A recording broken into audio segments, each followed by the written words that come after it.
নমস্কাৰ ৰাইজ পুনৰবাৰ মোৰ আন এটি মিনি ভ্লগলৈ আপোনালোক সকলোকে স্বাগতম জনাইছোঁ।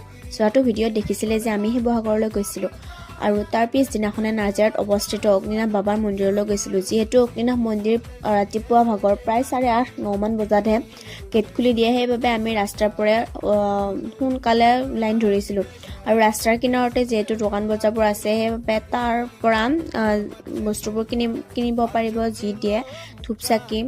যিহেতু তাত কোনো ধৰণৰ নৈবেদ্য আগবঢ়াব নিদিয়ে আৰু যদি আপোনালোকে ভাবিছে যে মই নৈবেদ্য এখন দিম, তাৰ বাবে আপোনালোকে 501 টকা এটা দিলেই হ'ল আৰু তাত কোনো ধৰণৰ নৈবেদ্য বা চাকি জ্বলাব নিদিয়ে।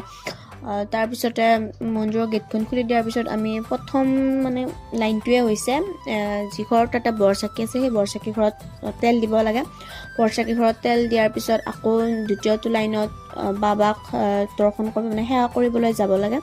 তাৰপিছত আইপুৰা নিৰ্মালি ল'ব লাগে। তাৰপিছত আকৌ প্ৰসাদ খাবৰ বাবে লাইন ধৰিব লাগে।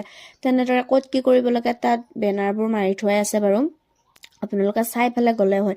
আৰু ইয়াতে এটা কথা কওঁ যে বহুতো দূৰ দূৰণিৰ পৰা মানুহবোৰ যায়, সেইবাবে প্ৰতি শনিবাৰ আৰু বুধবাৰে অগ্নিনাভ মন্দিৰ বন্ধ থাকে। তাত বেনাৰখন মাৰাই আছে। আমি যিহেতু শনিবাৰে গৈছিলোঁ, কিন্তু আমি নাজানো যে মন্দিৰ বন্ধ থাকে বুলি, সেইবাবে আপোনালোককো জনাই থৈছোঁ, আপোনালোকে যেন সেইটো ভুল নকৰে। তাৰপিছত আকৌ আবেলি গ'লোঁ আমি কাৰেং ঘৰলৈ।